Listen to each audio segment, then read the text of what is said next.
Je m'appelle Alizée, et j'avais 28 ans quand mon propre frère a essayé de me détruire à mon mariage. Je l'ai vu faire. Pas dans un rêve, pas dans un éclair de paranoïa, mais clairement, de mes propres yeux. Sa main s'est déplacée au-dessus de ma coupe de champagne, rapide et experte, comme s'il l'avait répété dans sa tête une centaine de fois. Un petit sachet a disparu dans les bulles.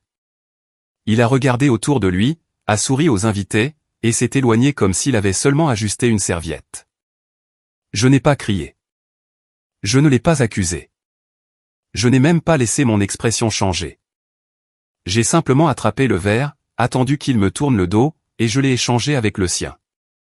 Puis j'ai levé un simple verre d'eau quand tout le monde a levé son champagne. Il a pris le verre empoisonné qui m'était destiné, l'a porté à ses lèvres, et a souri comme s'il avait déjà gagné. « Félicitations, petite sœur », a-t-il dit, assez fort pour que les invités proches l'entendent. Ma surprise arrive bientôt. Exactement 30 minutes plus tard, sa main a commencé à trembler autour du microphone. Le grand projecteur derrière lui s'est allumé de lui-même, montrant un dossier intitulé « La vérité sur la mariée ». Tout le monde a d'abord ri, pensant que c'était une sorte de vidéo de mariage mignonne. Puis le visage de mon frère est devenu gris. Il a essayé d'arrêter l'écran, mais ses jambes ont flanché. Son sourire s'est brisé, et le silence s'est fait dans la salle. C'est à ce moment-là que j'ai réalisé que le verre n'était que le début. Avant que je vous raconte ce qu'il a dit, et ce qui s'est passé après que je sois sorti, dites-moi, quelle heure est-il pour vous en ce moment? D'où regardez-vous? Et quel temps fait-il chez vous? Je suis curieuse de voir jusqu'où cette histoire voyagera. 30 minutes avant que le projecteur n'expose la première fissure dans ma famille, j'essayais encore de me convaincre que mon mariage pourrait survivre à la nuit. Le nom de mon frère était Tristan et pendant la majeure partie de ma vie, il avait été traité comme le soleil autour duquel notre famille gravitait. Il était charmant quand les gens regardaient, généreux quand les caméras étaient proches, et cruel seulement quand il savait que personne d'important n'écoutait. En grandissant, il avait été le fils en or qui obtenait des deuxièmes chances avant même que je n'en reçoive des premières. Quand il a détruit le camion de mon père à 19 ans, mes parents ont appelé ça une erreur. Quand j'ai remporté une bourse à 20 ans, il a dit à tout le monde que je l'avais obtenue uniquement parce que les gens avaient pitié des filles tranquilles. Quand ma grand-mère m'a laissé le contrôle partiel de la fiducie du ranch familial, Tristan a souri à la table du dîner et m'a serré les épaules si fort que j'ai eu des bleus le lendemain matin. « Ne t'inquiète pas », a-t-il chuchoté. « Tu la rendras quand tu réaliseras que tu ne peux pas la gérer. » Je ne l'ai jamais fait. C'était la première fois que je voyais une haine réelle derrière son sourire parfait. Mon fiancé, Jacques Morrison, connaissait des bribes de cette histoire, mais pas tout. Il savait que Tristan faisait des blagues qui semblaient inoffensives jusqu'à ce qu'on entende la lame en dessous. Il savait que mes parents avaient l'habitude de me qualifier de sensible chaque fois que je me défendais. Ce que Jacques ne savait pas, c'est que Tristan m'avait appelé 3 nuits avant le mariage et m'avait dit « Tu es en train de construire une vie sur de l'attention volée ». J'aurais dû le dire à Jacques à ce moment-là. Je ne l'ai pas fait parce qu'une partie de moi voulait encore croire que mon frère ne franchirait pas certaines limites devant 200 invités. C'était mon erreur. Le mariage a eu lieu au ranch de ma famille au Texas, le même endroit où Tristan et moi avions grandi à monter à cheval, à briser des fenêtres, et à prétendre que notre enfance était plus heureuse qu'elle ne l'était. La cérémonie s'était déroulée magnifiquement, presque de manière suspecte. Jacques a pleuré pendant ses vœux. Ma meilleure amie, Liz Carter, m'a serré la main avant que je ne remonte l'allée et a chuchoté « Tu mérites une journée paisible ». Je voulais la croire. Pendant 1 heure, je l'ai cru. Puis la réception a commencé, et Tristan s'est transformé en la version de lui-même que je craignais le plus, soigné, calme, et trop satisfait de quelque chose que personne d'autre ne comprenait. Il se déplaçait entre les invités avec une flûte de champagne, acceptant les compliments sur mon mariage comme s'il l'avait organisé lui-même. Quand ma tante lui a dit que j'étais radieuse, sa mâchoire s'est crispée avant qu'il ne rit. Quand mon père a dit que Jacques était un homme bien, Tristan a regardé vers le bar au lieu de répondre. J'ai remarqué le barman, aussi un homme plus âgé que je ne reconnaissais pas de nos réunions avec les fournisseurs. Il n'arrêtait pas de jeter des regards à Tristan, puis à moi, puis à l'écran du projecteur près de la piste de danse. C'était le 2e avertissement. Le premier est venu quand Liz m'a tiré à l'écart près de la table des desserts et a dit « Pourquoi ton frère interroge-t-il le vidéaste à propos du diaporama ?» Je me suis retourné si vite que mon voile s'est accroché à une chaise. De l'autre côté de la salle, Tristan se tenait à côté de l'installation du projecteur, pointant un ordinateur portable tandis que le vidéaste avait l'air confus. Mon estomac s'est noué. Nous avions approuvé chaque vidéo de mariage. Il devait y avoir un court montage de photos d'enfance, rien de plus. Tristan m'a vu regarder et a levé son verre dans un salut privé. Je me suis forcé à ne pas réagir. Quelques minutes plus tard, Jacques a été entraîné par des cousins qui voulaient des photos. Lise est allée réparer une bretelle lâche de sa robe, et je me suis retrouvé seul près de la table d'honneur. C'est à ce moment-là que Tristan a agi. Il s'est approché de ma coupe de champagne avec la confiance décontractée de quelqu'un qui croyait que l'histoire familiale m'avait entraîné à rester silencieuse. Son corps bloquait la vue de la table pour la plupart des invités. Ses doigts ont plongé dans la poche de sa veste. Le sachet était petit, argenté, et bien plié. J'ai vu de la poudre disparaître dans les bulles. Mon sang s'est glacé, mais mon esprit est devenu plus vif qu'il ne l'avait jamais été. Je ne savais pas ce qu'il avait mis dans ce verre. Je savais seulement que c'était destiné à me rendre faible, stupide, humilié, ou pire. Il s'est éloigné pour saluer nos parents. Je me suis approché, j'ai soulevé mon verre, et je l'ai échangé avec celui qu'il avait laissé à côté de son carton de placement. Un simple mouvement, une décision silencieuse. Pas de cri, pas d'avertissement. Quand il est revenu et a porté son toast, il a bu dans le verre qu'il pensait être sûr. Je tenais de l'eau, j'ai souri, et j'ai compté les secondes. Si vous étiez à ma place, l'auriez-vous confronté immédiatement, ou auriez-vous attendu de voir jusqu'où il prévoyait d'aller? La première chose que Tristan a essayé de ruiner n'était pas mon corps. C'était ma réputation. Pendant que les invités passaient du dîner à la danse, Lise s'est glissée à côté de moi avec son téléphone pressé contre sa poitrine. Son visage était devenu pâle d'une manière qui m'a fait oublier le verre dans la main de Tristan pendant une demi-seconde. « Tu dois voir ça », a-t-elle dit. Elle a ouvert un message qui avait été envoyé à au moins 12 membres de la famille dans une conversation de groupe familial privé à laquelle je n'avais jamais été invité. Le message provenait d'un numéro inconnu, mais les mots sonnaient exactement comme Tristan, demandait à Alizée où l'argent du ranch est vraiment allé avant que tout le monde ne l'appelle la mariée parfaite. En pièce jointe se trouvait une capture d'écran d'un virement bancaire avec mon nom entouré en rouge. Au début, je ne pouvais plus respirer. Puis j'ai regardé de plus près. Le virement était réel, mais la légende était un mensonge. Il montrait de l'argent déplacé de la fiducie du ranch vers un compte d'urgence 2 ans plus tôt après qu'une tempête eût endommagé les granges de l'Est. J'avais autorisé les réparations avec l'avocate de ma grand-mère. Mon père avait signé l'approbation, et le remboursement de l'assurance avait remplacé chaque dollar. Tristan avait pris un document légitime, avait renié l'explication, et l'avait transformé en une arme. La voix de Lise tremblait de colère. Les gens posent des questions. J'ai regardé vers la piste de danse. 2 cousines ont arrêté de parler quand je les ai regardées. La sœur de ma mère a chuchoté derrière sa main. Mon père fixait son téléphone avec une confusion qui s'est rapidement transformée en embarras, et ma mère a fait ce qu'elle faisait toujours quand Tristan créait un problème, elle cherchait un moyen d'en faire ma responsabilité. L'ancienne Alizée se serait précipitée pour s'expliquer à chaque personne dans la salle. L'ancienne Alizée aurait pleuré dans les toilettes, répétant des preuves que personne n'avait demandé à Tristan de fournir. Mais la femme debout dans une robe de mariée cette nuit-là venait de voir son frère mettre quelque chose dans son verre. J'en avais fini de supplier les gens de me croire. J'ai demandé à Lise de se transférer le message, de faire une capture d'écran du numéro, et de rester calme. Ne le confronte pas, ai-je chuchoté. Pas encore. Elle a cligné des yeux. Alizée, il essaie de te piéger. Je sais, ai-je dit. Cela signifie qu'il a peur de quelque chose de plus grand. Ce fut le premier moment où la nuit a basculé. La peur est devenue une information. Tristan n'agissait pas par ennui. Il construisait un dossier contre moi en temps réel. Le verre était destiné à me faire paraître instable. La fausse fuite financière était destinée à me faire paraître malhonnête. Si les deux se produisaient ensemble, il pourrait transformer mon mariage en un procès public et se présenter comme le frère inquiet assez courageux pour révéler la vérité. C'était cruel, mais c'était aussi bâclé. Il avait confondu mon silence avec de la stupidité. Je me suis déplacé à travers la réception avec un sourire si contrôlé que ça en devenait presque douloureux. Quand les invités me touchaient le bras et me demandaient si j'allais bien, je leur disais la même chose, profitez de la soirée. Tout aura un sens bientôt. La phrase a voyagé plus vite que la panique. Les gens sont devenus curieux au lieu d'être convaincus. Cela comptait. Une histoire de vengeance ne se gagne pas en criant le premier. Elle se gagne en laissant le menteur exposer la forme de son propre mensonge. Près du bar, j'ai vu Tristan vérifier son téléphone. Ses paupières semblaient plus lourdes qu'avant, et de la sueur s'était accumulée au-dessus de sa lèvre. Quoi qu'il ait mis dans le verre, cela commençait à agir sur lui. Il m'a remarqué en train de le regarder et a forcé un sourire.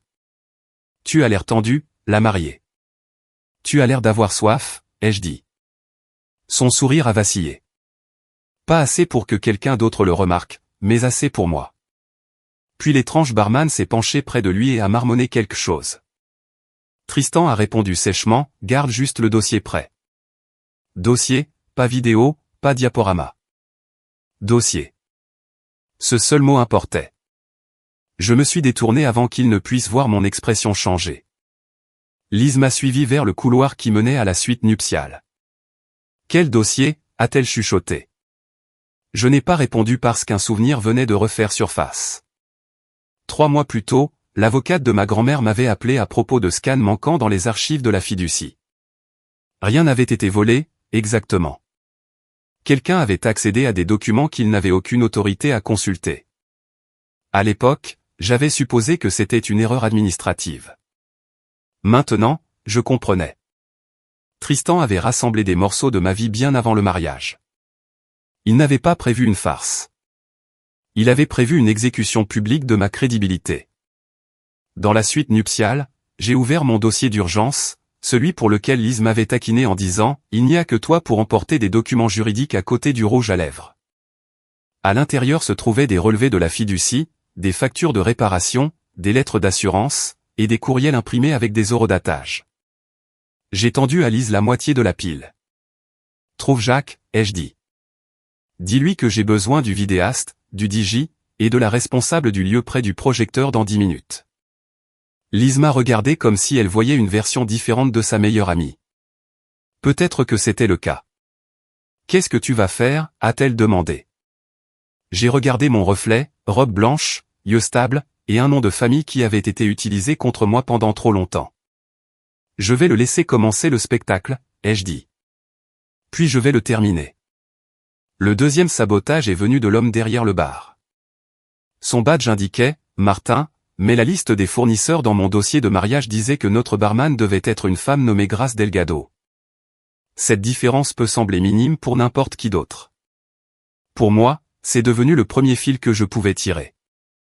J'ai trouvé la responsable du lieu, une femme vive d'esprit nommée Denise, près de l'entrée de la cuisine et j'ai demandé tranquillement, « Qui travaille au bar ce soir ?» Denise a froncé les sourcils. Grace. Pourquoi? Parce que Grace n'est pas au bar. En moins de 5 minutes, Denise avait vérifié le registre d'entrée du personnel, et son visage a changé. L'homme qui servait les boissons était arrivé avec un badge temporaire imprimé à partir d'un courriel transféré. Le courriel provenait de l'adresse de Tristan. Soudain, la nuit avait des preuves au lieu de soupçons.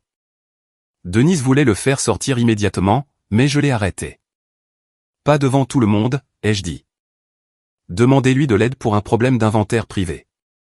Emmenez-le dans votre bureau. Gardez-le là, et allumez votre caméra de sécurité. Elle n'a hésité qu'une seule fois, jetant un regard à ma robe, puis à mon visage. Ce qu'elle a vu l'a fait hocher la tête. 10 minutes plus tard, Martin n'était plus au bar. Tristan l'a remarqué presque instantanément. Je l'ai regardé scanner la pièce, l'irritation perçant à travers son masque poli. Il s'est approché du bar, a regardé derrière, puis a vérifié son téléphone 3 fois. La boisson faisait plus d'effet sur lui maintenant. Ses pupilles semblaient floues, et il n'arrêtait pas de se frotter le front comme si la musique était devenue trop forte. Cela aurait dû me satisfaire, mais ce n'était pas le cas. Je ne voulais pas qu'il soit blessé. Je voulais la vérité vivante, claire, et impossible à enterrer. Denise est revenue avec une nouvelle qui m'a engourdi les mains. Martin avait admis que Tristan l'avait payé 5 cents pour « améliorer mon champagne » et lancer le mauvais diaporama à exactement 21h15. Il a affirmé qu'il ne savait pas ce qu'il y avait dans le sachet parce que Tristan le lui avait fourni lui-même. Denise l'avait enregistré en disant assez pour prouver l'arrangement. Elle a aussi trouvé la vraie barman, Grace, qui attendait furieuse et confuse devant la porte de service, parce que quelqu'un lui avait envoyé un texto disant que l'événement était annulé. Ce texto provenait d'un numéro jetable, mais Martin avait des captures d'écran de la confirmation de l'application de paiement de Tristan. Soudain, mon mariage n'était plus un drame familial. C'était une attaque coordonnée. Jacques m'a trouvé derrière l'arche florale, tenant toujours le dossier. Son visage avait la fureur calme d'un homme essayant de ne pas exploser dans une pièce pleine de grands-parents. « Lise m'en a dit assez », a-t-il dit. « Raconte-moi le reste. » Alors, je l'ai fait. Je lui ai parlé du verre, de la fausse fuite dans la conversation de groupe, du barman substitué, du dossier du projecteur, et de la façon dont Tristan me menaçait depuis des années sous le couvert de taquinerie fraternelle. Jacques a écouté sans interrompre. Quand j'ai eu fini, il a pris mes deux mains. « Veux-tu partir ?» a-t-il demandé. Cette question m'a presque brisé, parce que pour la première fois de la soirée, quelqu'un me donnait un choix au lieu d'un rôle. J'aurais pu partir.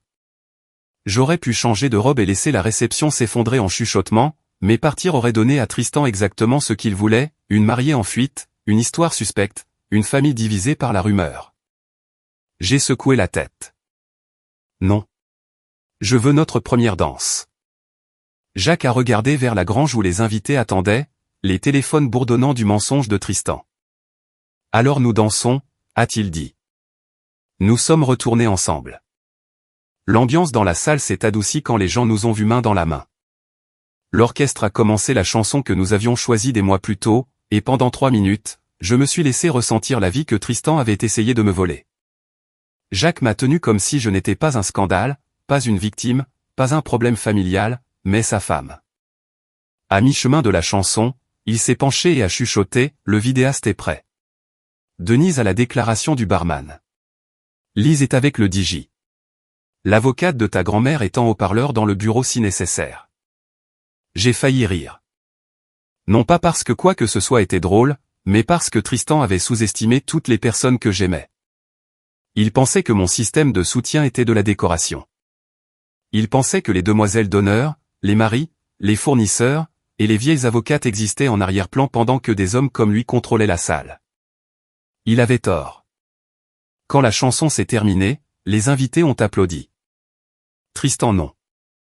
Il se tenait près de la table du projecteur, agrippant une chaise, son visage luisant de sueur. Il avait l'air en colère maintenant, mais aussi confus, comme si la nuit avait commencé à lui désobéir. Nos regards se sont croisés. Pendant une brève seconde, j'ai vu le petit garçon qui avait un jour cassé mon cheval à bascule et pleuré jusqu'à ce que notre mère me fasse m'excuser de l'avoir contrarié. Puis il a disparu derrière l'homme qui avait mis quelque chose dans mon verre. Il a articulé 2 mots en ma direction, « Assieds-toi ». J'ai souri, j'ai levé mon bouquet, et j'ai articulé en retour, « Vas-y ». Si le sang est censé être plus épais que l'eau, pourquoi certains parents agissent-ils comme du poison et appellent-ils cela de l'amour? À 21h15, les lumières se sont tamisées. Le DJ m'a regardé une fois, attendant mon signal. J'ai fait le plus petit des hochements de tête. Tristan a titubé vers le microphone avec la confiance d'un homme qui croyait que la salle lui appartenait toujours. J'ai préparé quelque chose de spécial, a-t-il annoncé. Sa voix a légèrement traîné sur le dernier mot, et quelques invités ont échangé des regards confus. Ma mère a ri trop fort pour le couvrir. Mon père a froncé les sourcils. Jacques se tenait à côté de moi, sans me toucher, mais assez près pour que je sente sa présence comme une armure. Derrière Tristan, l'écran du projecteur est devenu blanc. Un dossier est apparu, la vérité sur la mariée. Des halètements ont parcouru la salle avant même que quoi que ce soit ne soit diffusé. Tristan m'a souri avec un triomphe hideux. La famille mérite l'honnêteté, a-t-il dit, surtout avant de célébrer quelqu'un qui a tant caché. Puis il a cliqué. La première diapositive montrait le virement bancaire rogné. La deuxième montrait une photo de moi quittant le bureau de l'avocate de ma grand-mère. La troisième était une ligne de texte, elle a volé dans la fiducie du ranch. Ma mère a émis un son étranglé. Mon père s'est levé à moitié de son siège. Les invités ont commencé à chuchoter, et Tristan a ouvert les bras comme un prédicateur rendant son jugement.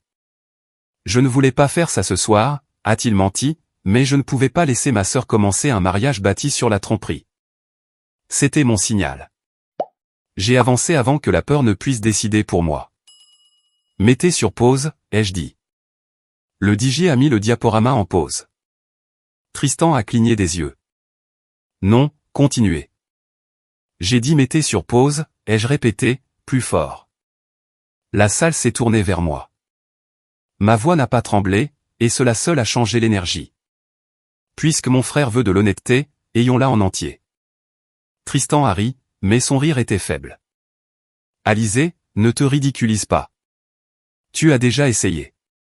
Lise s'est dirigée vers la table du projecteur et a inséré une clé USB. L'écran a changé. Maintenant, le virement bancaire complet est apparu, non recadré, non modifié, non déformé. À côté se trouvait le remboursement de l'assurance, la facture de l'entrepreneur, la signature de mon père, l'approbation de l'avocate, et la chaîne de courriel expliquant chaque dollar. J'ai entendu mon père murmurer, c'est ma signature. Oui, ai-je dit, sans détourner le regard de Tristan, parce que tu l'as approuvé. Le visage de ma mère a perdu toute couleur. Les invités ne chuchotaient plus à mon sujet. Ils chuchotaient à son sujet. Tristan a attrapé le microphone. Elle manipule des documents. Alors demandons à l'avocate, ai-je dit.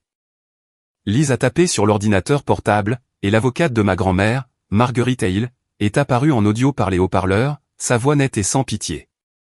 Pour mémoire, Alizée n'a pas volé dans la fiducie du ranch. Elle a agi dans le cadre de son autorité en tant que cofiduciaire. Les documents affichés par Tristan étaient incomplets et trompeurs. La mâchoire de Tristan s'est crispée. Il a essayé de parler, mais Marguerite a continué. De plus, mon cabinet enquête sur un accès non autorisé aux archives de la fiducie au cours des 3 derniers mois. Cette phrase a eu l'effet d'un verre qui tombe. Mon père s'est tourné lentement vers Tristan. Un accès non autorisé. Tristan s'est essuyé le front. C'est ridicule. Ça l'est, ai-je dit, mais pas pour la raison que tu penses. Je me suis tourné vers les invités, car ce n'était plus une blessure privée. 30 minutes avant que mon frère ne commence ce diaporama, je l'ai vu mettre quelque chose dans mon champagne. J'ai échangé nos verres. C'est pourquoi c'est lui qui transpire, tremble, et a du mal à se tenir debout en ce moment. La salle a éclaté. Ma mère s'est levée si vite que sa chaise a raclé le sol. Tristan s'est jeté à nouveau sur le microphone. Jacques a fait un pas de manière agressive, juste assez pour le bloquer. Denise est entrée par le côté avec Martin, le faux barman, se tenant derrière elle comme un homme qui souhaiterait pouvoir disparaître dans le sol. Elle a levé son téléphone. J'ai sa déclaration enregistrée, a-t-elle dit. Il admet que monsieur l'a payé pour remplacer notre barman, modifier l'heure du diaporama, et s'occuper du verre. Le masque de Tristan s'est finalement fissuré. Il a regardé de Denise à Martin, de Martin à moi, puis à nos parents. Pour une fois, le charme n'avait nulle part où atterrir. Vous ne comprenez pas, a-t-il dit. J'essayais de protéger la famille. De quoi, ai-je demandé? De ta propre fraude? Je n'avais pas prévu de le dire tout de suite. Les mots se sont échappés parce que mon corps a reconnu la vérité avant que mon esprit ne l'arrange poliment. Tristan est resté immobile. Mon père aussi. Cette immobilité m'a dit que j'avais trouvé le centre. Lise a cliqué à nouveau. L'écran a changé, et cette fois le titre du dossier n'était pas le sien. C'était le mien. Ce que Tristan ne voulait pas qu'on trouve. J'ai entendu quelqu'un au fond murmurer, « Oh mon Dieu !» Les yeux de Tristan se sont écarquillés. « Éteignez ça », a-t-il dit. « Non », ai-je répondu. « Tu voulais un spectacle mémorable. » Le premier document dans mon dossier n'était pas dramatique. C'était un avis de prêt. Fond blanc uni, petit texte noir, et la signature de Tristan en bas. Mais sous la signature se trouvait un autre nom, celui de mon père. Le problème était que mon père ne l'avait pas signé. Je le savais parce qu'il avait été à l'hôpital en convalescence après une opération la semaine où ce document était daté. Le deuxième dossier montrait un deuxième prêt. Le troisième montrait une ligne de crédit ouverte contre l'équipement du ranch. Le quatrième montrait une autorisation falsifiée demandant la liquidation anticipée d'un investissement de la fiducie que ma grand-mère avait spécifiquement protégé de Tristan. Chaque document était pire que le précédent, non pas parce que les chiffres étaient énormes au début, mais parce que le schéma était si clair. Les petits mensonges étaient devenus de plus gros mensonges. Les dissimulations temporaires étaient devenues du vol. Au moment où la dernière page est apparue, la salle était assez silencieuse pour entendre Tristan respirer. Il avait utilisé le nom de mon père, le nom de jeune fille de ma mère, et de vieux comptes d'entreprise familiale pour emprunter de l'argent qu'il ne pouvait pas rembourser. Puis, lorsque le cabinet de Marguerite et il a commencé à poser des questions, il a cherché quelqu'un à blâmer, moi. La sœur avec une autorité partielle sur la fiducie. La sœur dont le mariage rassemblerait tous les témoins dont il avait besoin. La sœur qu'il pourrait faire passer pour instable avec un verre altéré, malhonnête avec des documents rognés, et dramatique avec une crise de nerfs publics. Sa jalousie n'avait pas été aléatoire. C'était devenu une stratégie. Il ne détestait pas seulement que j'aie de l'attention, il avait besoin que je sois déshonoré pour que personne ne me croie quand l'argent manquant ferait surface. La voix de mon père s'est brisée la première. Tristan, a-t-il dit, dis-moi que c'est faux. Tristan l'a regardé avec des larmes dans les yeux, mais même alors, les larmes semblaient être des outils. Papa, j'allais tout arranger. Ma mère a couvert sa bouche. Arranger quoi? L'investissement a échoué, a-t-il lâché, soudainement en colère d'être acculé. J'ai eu une chance de le doubler. J'allais tout remettre en place avant que quiconque ne le sache. Tu as falsifié mon nom, a dit mon père. Tristan m'a pointé du doigt. Parce qu'elle a tout pris. Grand-mère lui a donné le pouvoir sur le ranch comme si je n'étais rien. Chaque dîner de famille tournait autour de la responsabilité d'Alizé, de la maturité d'Alizé, de l'avenir parfait d'Alizé. J'étais le fils. J'étais censé hériter du ranch. Voilà. Pas l'amour. Pas la protection. La propriété. Il m'a regardé alors, et pour la première fois de la soirée, il a arrêté de faire semblant. Tu as toujours été sur mon chemin. La phrase aurait dû me détruire. Peut-être que des années plus tôt, elle l'aurait fait. Mais debout là, dans ma robe de mariée, à côté de l'homme que j'avais épousé, entouré de gens qui voyaient enfin la vérité sans que je les supplie, j'ai ressenti quelque chose de plus froid et de plus pur que la douleur. Je me sentais libre. Tu n'as pas perdu le ranch à cause de moi, ai-je dit. Tu as perdu la confiance parce que tu as traité la famille comme une propriété. Il a ri amèrement, chancelant légèrement. Tu penses qu'ils te choisiront après ça? Tu as humilié la famille devant tout le monde. Mon père s'est avancé. Non, c'est toi qui l'as fait. Ma mère s'est mise à pleurer, mais pas de la manière dont elle pleurait quand elle voulait que je m'adoucisse. Ses larmes semblaient stupéfaites, effrayées, et honteuses. Pourquoi aurais-tu mis quelque chose dans son verre, lui a-t-elle demandé. Le visage de Tristan s'est tordu. Ce n'était pas censé lui faire de mal. Alors qu'est-ce que c'était censé faire, ai-je demandé. Il n'a pas répondu. Martin l'a fait. Il a dit que ça la rendrait étourdie et émotive, a marmonné le faux barman. Il a dit qu'elle commencerait à pleurer pendant le diaporama, et que tout le monde croirait au document parce qu'elle aurait l'air coupable. L'horreur dans la salle s'est approfondie. Jacques s'est détourné une seconde, la mâchoire serrée, puis a regardé en arrière avec un contrôle qui m'a fait l'aimer encore plus. La voix de Marguerite et il est revenue par les haut-parleurs. Denise, si les forces de l'ordre sont présentes ou à proximité, je recommande de préserver tous les enregistrements, les confirmations de paiement, et le contenu restant de la verrerie. Denise a hoché la tête. Déjà fait. Tristan a paniqué. Vous avez appelé les flics? La sécurité du lieu les a appelés quand Martin a admis avoir altéré le verre, a dit Denise. Ils sont à la porte. C'est à ce moment-là que Tristan a essayé de s'enfuir. Pas loin. 2 pas vers la sortie latérale, puis son corps l'a trahi, trébuchant à cause de la chose même qu'il m'avait destinée. Jacques ne l'a pas poursuivi. Mon père ne l'a pas poursuivi. La sécurité l'a fait. Ils l'ont attrapé près de la porte avant qu'il ne tombe sur une table. La vue aurait dû être satisfaisante. Au lieu de cela, elle était tragique de la même manière que des poutres pourries sont tragiques quand une maison s'effondre enfin. Tout le monde semble choqué, mais les dégâts se propageaient depuis des années. Alors que la sécurité le tenait debout, Tristan a regardé nos parents. Vous allez les laisser me faire ça? La voix de mon père était rauque. Non, mon fils. Tu t'es fait ça à toi-même. Ma mère a baissé la main de sa bouche. Et nous avons aidé en t'excusant. Cette confession m'a frappé plus fort que je ne l'attendais. J'avais voulu qu'elle le voie. J'avais oublié que cela signifiait se voir elle-même, aussi. Elle s'est tournée vers moi, tremblante. Alizée. J'ai secoué la tête une fois. Pas cruellement. Pas de manière dramatique. Juste assez pour dire, pas maintenant. Parce que cette nuit n'allait pas devenir une autre scène où ma douleur pousserait tout le monde à chercher du réconfort. Les adjoints du shérif sont entrés discrètement par les portes latérales. Les invités se sont écartés. Le visage de Tristan s'est décomposé quand il a réalisé qu'aucune blague, aucun charme, aucun titre de famille ne pouvait arrêter ce qui allait suivre. Ils ne l'ont pas traîné dehors comme un méchant de film. Ils ont posé des questions, recueilli des preuves, et l'ont escorté pour une déposition formelle. C'était en quelque sorte pire pour lui. Pas de grande sortie. Pas de discours final. Juste des conséquences. Après que Tristan a été escorté, la grange n'est pas revenue immédiatement à la fête. C'est devenu quelque chose de plus étrange, une salle pleine de gens se réveillant d'une histoire qu'ils avaient crue trop facilement.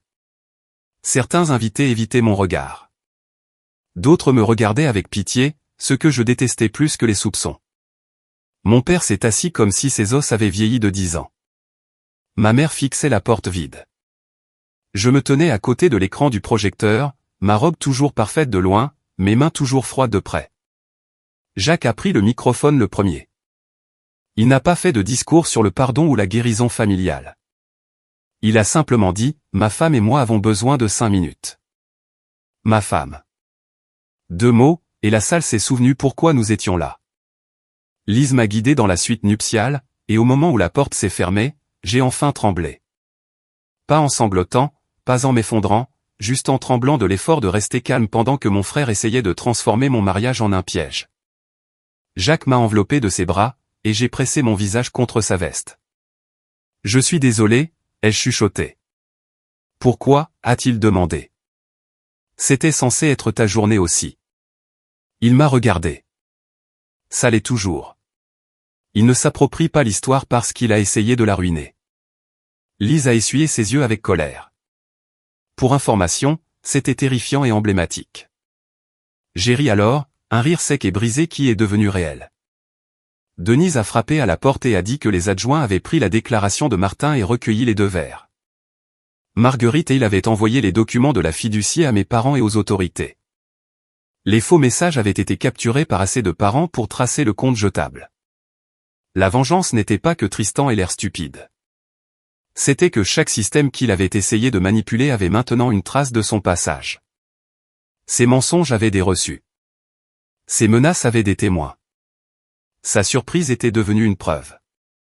Quand nous sommes retournés à la réception, personne n'a applaudi. Ils ont juste regardé. Je me suis dirigé vers le microphone, non pas parce que je devais une explication à qui que ce soit, mais parce que je me devais le dernier mot. Je sais que ce n'est pas la réception de mariage à laquelle nous nous attendions tous, ai-je dit. Il y a quelques minutes, mon frère a essayé de vous convaincre que j'étais malhonnête, instable, et indigne de confiance. Certains d'entre vous l'ont cru rapidement. Certains d'entre vous ont hésité. Quelques-uns d'entre vous m'ont protégé avant d'avoir toute l'histoire. Je me souviendrai des 2. Plusieurs personnes ont baissé la tête. J'ai regardé mes parents. Pendant des années, on m'a dit de maintenir la paix en restant silencieuse. Ce soir a prouvé que le silence ne crée pas la paix. Il laisse de la place aux plus grands menteurs. Ma mère a de nouveau pleuré. Mon père a couvert sa main, mais ses yeux sont restés sur moi. Je ne demande à personne de haïr mon frère, ai-je continué. Je ne demande non plus à personne de l'excuser. L'amour sans responsabilisation n'est qu'une permission de blesser les gens 2 fois. La salle est restée silencieuse, mais ce silence était différent. Il avait du poids. Peut-être de la honte. Jacques s'est mis à côté de moi, et je me suis tourné vers lui. J'ai épousé un homme ce soir qui m'a demandé si je voulais partir, non pas parce qu'il avait peur, mais parce qu'il se souciait plus de mon choix que d'une fête parfaite. Les yeux de Jacques se sont adoucis. Alors, voici mon choix, ai-je dit. Nous allons couper le gâteau. Nous allons avoir notre danse. Nous allons terminer ce mariage. Non pas parce que rien ne s'est passé, mais parce que je refuse de laisser la pire personne dans la salle décider de la fin de cette nuit. Ce fut la première fois que les invités ont applaudi. Pas frénétiquement, pas comme si tout allait bien, mais régulièrement, comme des gens choisissant le bon côté. Le gâteau a été apporté. Mon père s'est approché de moi avec une enveloppe pliée. C'était censé attendre jusqu'à demain, a-t-il dit. L'avocate de ta grand-mère me l'a donné il y a des mois. Elle a dit que je saurais quand ce serait important. Je l'ai ouverte avec des doigts tremblants. À l'intérieur se trouvait une note manuscrite de ma grand-mère et un résumé d'amendement de la fiducie. Ma grand-mère avait su que Tristan me mettait la pression. Elle avait documenté des inquiétudes concernant ses dettes et avait restreint son accès des années plus tôt. Elle avait aussi écrit une phrase qui m'a serré la gorge, Alizée n'a pas besoin que la famille lui donne de la force. Elle a besoin que la famille arrête de la punir pour en avoir. Mon père l'a lu par-dessus mon épaule et s'est effondré. Pas bruyamment, pas théâtralement. Il a baissé la tête et a pleuré comme un homme comprenant enfin le coup de son favoritisme. Je t'ai abandonné, a-t-il dit. Ma mère s'est avancée, mais s'est arrêtée quand j'ai levé la main. Je ne suis pas prête, ai-je dit. Son visage s'est décomposé, mais elle a hoché la tête. Ce hochement de tête était petit, mais c'était la première chose respectueuse qu'elle m'avait accordée de toute la nuit. Le reste de la réception n'a pas été parfait. La perfection avait été empoisonnée avant le toast, mais elle est devenue honnête. Les invités se sont excusés discrètement. Lise a fait un discours de demoiselle d'honneur qui a fait rire et pleurer la moitié de la salle. Jacques et moi avons coupé le gâteau pendant que mes cousins gardaient la table du projecteur comme des soldats. Vers minuit, mon père a annoncé que Tristan serait retiré de toute autorité financière sur le ranch en attendant un examen juridique, et que toute personne propageant la fausse accusation recevrait une documentation complète la corrigeant. Cette correction publique importait plus que n'importe quelle étreinte. Le lendemain matin, l'avocat de Tristan a appelé Marguerite Hale. À ce moment-là, le lieu avait la vidéo, la déclaration du barman, la confirmation de paiement, et une copie du fichier du diaporama avec les métadonnées. Tristan n'est pas allé en prison cette nuit-là, et je ne prétendrai pas que le processus juridique s'est terminé comme dans un film. Les vraies conséquences demandent des papiers, du temps, et des gens assez courageux pour ne pas reculer. Mais il a perdu ce qu'il appréciait le plus immédiatement, le contrôle. Il a perdu la confiance automatique de la famille. Il a perdu l'accès au compte qu'il avait abusé. Il a perdu le bouclier de soleil doré qu'il avait protégé pendant des décennies. Et il m'a perdu. Complètement. Des mois plus tard, les gens me demandaient encore si je lui avais pardonné. Je donnais toujours la même réponse, le pardon n'est pas la même chose que de tendre un autre verre à quelqu'un. Jacques et moi avons gardé une photo de mariage encadrée dans notre salon. Pas celle posée sous l'arche. Pas celle de la coupe du gâteau. Celle que Lise a prise après la dernière danse, quand mon maquillage était estompé, la cravate de Jacques desserrée, et que je riais comme si la nuit ne m'avait pas vaincu. Parce qu'elle ne l'avait pas fait. Tristan voulait que mon mariage reste dans les mémoires comme le jour où j'ai été démasqué. Au lieu de cela, c'est devenu le jour où tout le monde l'a enfin vu clairement. Et si vous avez déjà eu un membre de votre famille qui vous souriait en public tout en vous blessant en privé, souvenez-vous de ceci, vous n'avez pas besoin de crier pour être forte.